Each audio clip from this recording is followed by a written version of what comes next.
Un cordial saludo, mi nombre es Saray Maestre, soy estudiante de la Universidad Nacional Abierta y a Distancia en la carrera de Ciencias Políticas.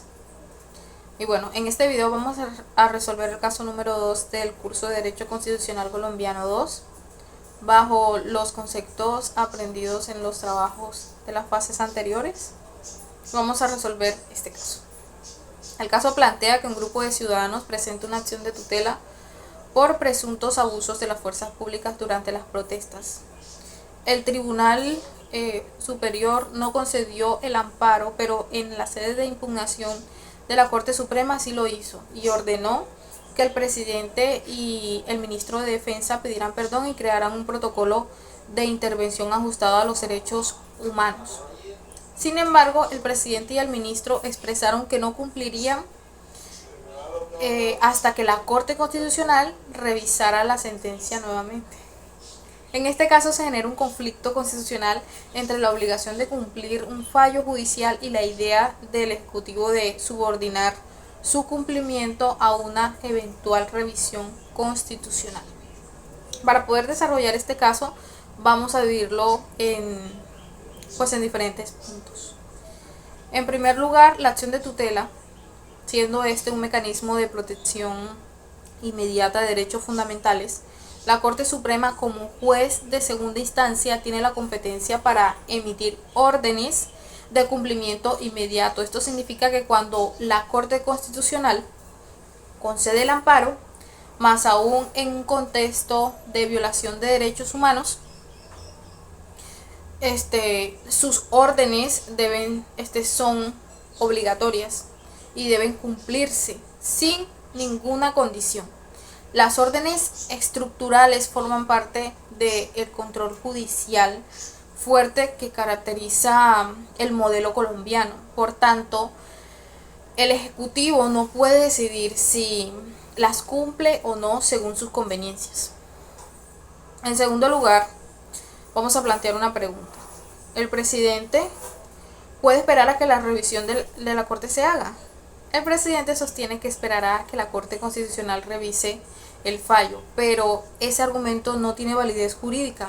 La revisión por parte de la Corte Constitucional es eventual, seleccionada por criterios internos y no suspende al cumplimiento del fallo. La Corte Constitucional no actúa como una tercera instancia de tutela ni como un mecanismo de apelación del presidente.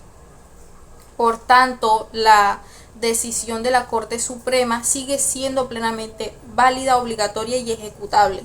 Si el presidente se niega, incurre en desacato y rompe el principio de separación de poderes, impidiendo que la rama judicial ejerza su función de control.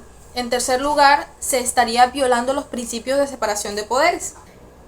En las competencias del Estado, cada rama tiene su función definitiva. De hecho, en la fase 3 estuvimos hablando de los límites de poder que existen. Estos existen para evitar que un órgano desborde sus competencias y afecte a la estructura constitucional.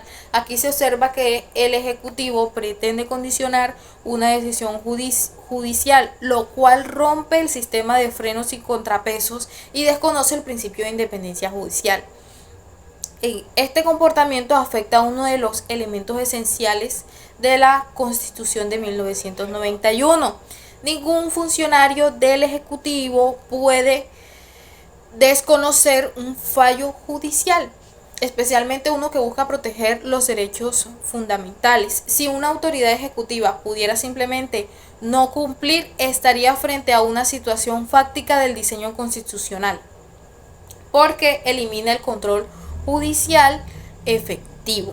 En cuarta y última instancia, la orden de la Corte Suprema, pedir perdón público y diseñar protocolos de intervención, es totalmente coherente con la protección de derechos humanos. Aplicándolos a la fase 4, las órdenes están directamente relacionadas con evitar nuevos abusos policiales. Son indispensables para corregir una conducta estatal violatoria. No imponen una carga excesiva al Ejecutivo, sino que busca garantizar derechos. Esto demuestra que la intervención de la Corte se ejecuta el mandato constitucional de proteger a las personas frente al abuso de poder. En conclusión, el presidente y el ministro de Defensa están obligados a cumplir la sentencia de la Corte Suprema sin esperar ninguna revisión posterior. La tutela es de cumplimiento inmediato. La revisión eventual no suspende sus efectos y el Ejecutivo no tiene la facultad de ignorar las decisiones judiciales. Negarse a cumplir no solo viola derechos fundamentales, sino que afecta la separación de poderes, vulnera el Estado social de derecho y desconoce el control constitucional que sostiene nuestro sistema democrático.